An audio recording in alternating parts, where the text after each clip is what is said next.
Bugun 4-darsimiz kod bilmasdan yaratamiz.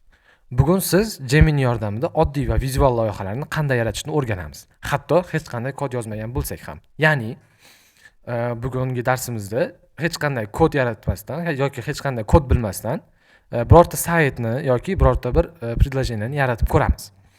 Gemini oddiy matnli tavsiyalaringiz yoki qo'pol chizmalaringizni toza va tushunarli kodga aylantira oladi. U nima qilayotganini tushuntirib beradi va kundalik tilda uni yaxshilashga yordam beradi. Va siz undan veb-sayt yaratishni boshlash uchun foydalanishingiz mumkin. Dasturlash bo'yicha hech qanday tajribangiz bo'lmasa ham. Texnik vazifalar endi oson. Keling, buni shunday tushunaylik. Kod bu kompyuter uchun yozilgan ko'rsatmalar xolos. Bu yerda Geminining vazifasi uning so'zlashishining kompyuter tushunadigan tilda tarjima qilish va aksincha kompyuter ko'rsatmalarini siz tushunadigan oddiy va insoniy so'zlarga aylantirishdir. Xo'p, boshlovchilar uchun qulay HTML yoki CSS. HTML va CSS dasturlarining eng sodda qismlari hisoblanadi. Chunki har bir qism nima qilishni ko'z bilan ko'rish mumkin. HTML sahifada nima ko'rinishini tasvirlaydi. CSS esa uning qanday ko'rinishini belgilaydi. Ranglar, joylashuv, oraliq va boshqalar. Va bu tillarni o'zingiz yozishingiz shart emas. Texnik qismni Gemini bajaradi. Siz esa dizaynni yo'naltirasiz. Ya'ni HTML, CSS orqali siz Gemini orqali shunchaki kod yozib berishni so'raysiz va Gemini sizga xuddi shu kodlarni yozib beradi va ranglarini, joylashuv, oraliq va boshqalarni Geminidan ko'ra siz o'zingiz tanlaysiz. Xohlaganingizni tasvirlab bering. Biror narsa yaratish uchun texnik ko'rikmalarni bilishingiz shart emas. Shunchaki oddiy qilib aytishingiz mumkin. O'rtaga joylashgan sarlavha va uning ostida qisqa matn yaratish, pastki qismga do'stona ko'rinishdagi tugma qo'shish, bir qatorda 3 ta kartochkadan iborat bo'lim yaratish. Gemini esa bu oddiy tasvirlarni ishlaydigan kod aylantiradi. Ya'ni Gemini saytiga kirib olamiz. Gemini saytiga kirdik. Va promptni yozishni boshlaymiz. Ya'ni promptda nimalarga e'tibor berishimiz, qaysi signallarga e'tibor berishimizni ko'rib chiqamiz. O'rtaga joylashgan sarlavhalar va uning ostidagi qismni matn yaratish. Hop.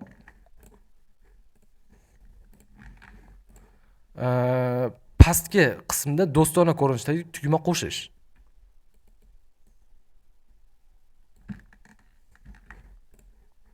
Buni ham qo'shdik. Hop, bir qatorda 3 ta kartochkadan iborat bo'lim yaratish. Hop, buni ham qo'shdik. Endi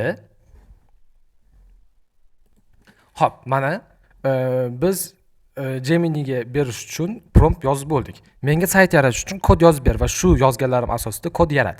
Ya'ni o'rtaga joylashgan sarlavha va uning asosiy qismlarini yaratish, pastki qismga do'stona ko'rinishdagi tugma qo'shish, bir qatorda 3 ta kartochkadan iborat bo'lim yaratish.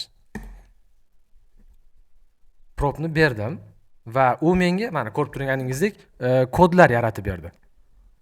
Aynan shu kodlardan foydalangan holda siz qilmoqchi bo'lgan saytingizni yaratasiz. Endi oddiy sahifani tasvirlab berish. Ko'rib turganingizdek, siz hech qanday kod bilmasdan ham veb sahifa yaratishingiz mumkin. Shunchaki nimani ko'rishni xohlashingizni tasvirlab bering. Masalan, yuqorisida katta sarlavha, uning ostida qisqa matn va pastroqda o'rtaga joylashgan tugmaga ega oddiy sahifa yaratish. Gemini buni quyidagi tartib sifatida tushunadi.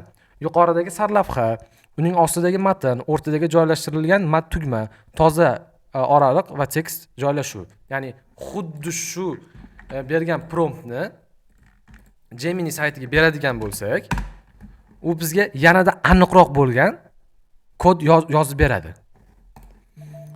Endi kod bilan nimalarni qilasiz? Gemini kodni yaratgandan so'ng siz darhol haqiqiy loyiha ustida ishlashni boshlashingiz mumkin. Uning istalgan HTML, CSS muharririga joylab onlayn ko'rib chiqasiz. HTML faylini sifatini saqlab brauzerga ochish, landing page yoki konspekt uchun prototip sifatida foydalanish, fikr mulohaza olish uchun uni jamoa a'zolari yoki do'stlaringiz bilan ulashish. Geminidan kod parchalarini yangilashni so'rab qo'shimcha elementlar qo'shish. Shu tarzda siz kod yordamida loyihalarni yaratishingizni o'rganasiz. Gemini esa uni quruvchisiga aylanadi. Misol agar siz yuqorisida rasm sarlavha va qisqa matndan iborat web karta yarating. Ya'ni endi biz kod yozishni o'rganganimizdan so'ng yuqorisida rasm sarlavha va qisqa matndan iborat kod yarating deb biz unga prompt beramiz.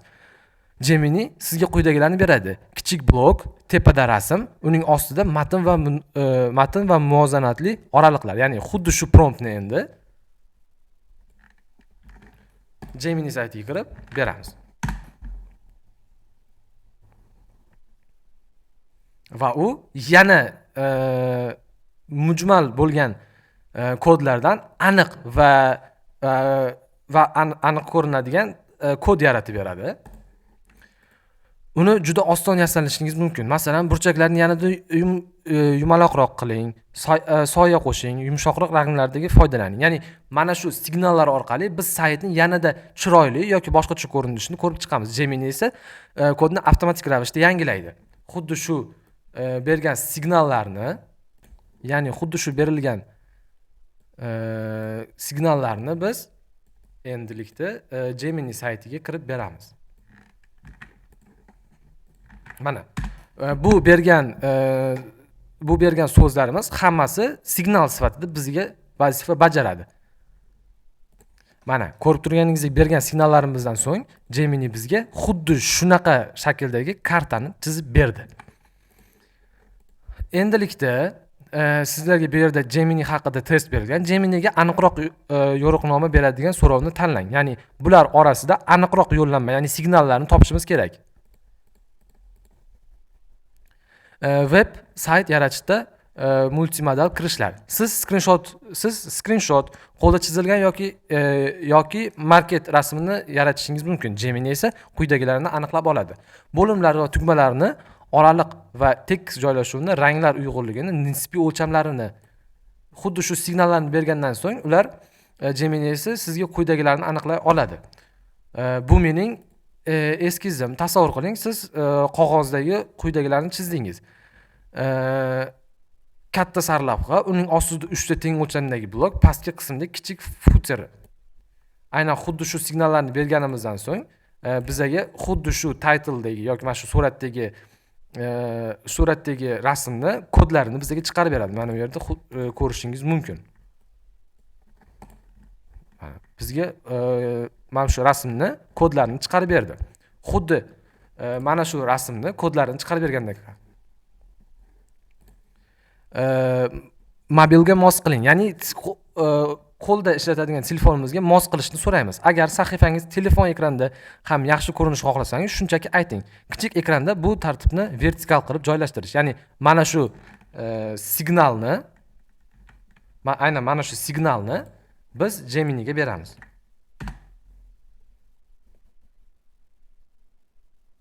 Gemini esa xuddi shu uyali aloqa vositasida ishlatish uchun bizga kod yaratib beradi.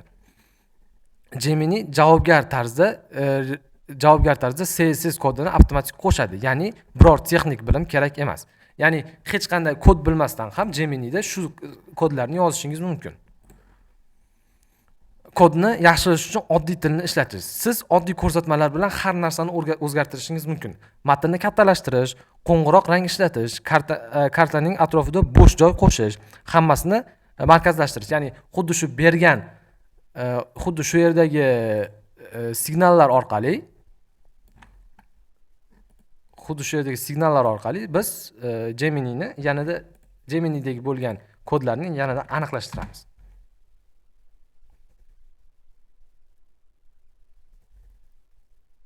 Ko'rib turganingizdek, sizga kod yozib berdi Geminining o'zi.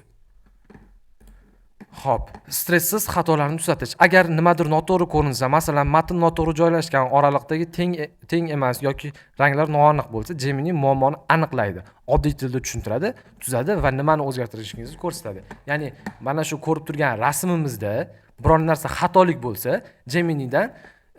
Geminiga berishimiz mumkin. Masalan, bu yerda qandaydir xatolik bo'lsa, tog' tizmalarida xatolik bo'lsa, pastdagi yozuvlarda xatolik bo'lsa, hech qanday vahima qilmasdan Geminining o'ziga bersangiz, Geminining o'zi sizga to'g'ri formatni ko'rsatadi. Texnik jarayonga o'rniga oddiy so'zdan foydalanish, kodda xato xabarlarni tushunishga urinmasdan shunchaki oddiy savollar bering. Nega rasm ko'rinmayapti? Nega bu tugma o'rtaga joylanmagan? Oraliqlarda tuzatib bera olasizmi? Ya'ni xuddi shu signallar orqali siz Gemini kodlar orqali yasalgan rasmni siz xatolik ko'rsangiz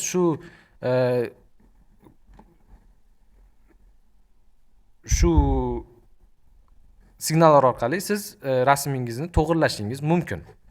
Va ko'rib turganingizdek xatolarni to'g'irladi va sizga aniq kod yozib berdi. Endilikda hozirgi darsimiz tugadi. Tez orada ko'rishamiz. Darajani oshirishga tayyor bo'ling. Keyingi dars sizning sahifangizda so'zlarni e'tibor tortadigan vizuallargacha olib boriladi.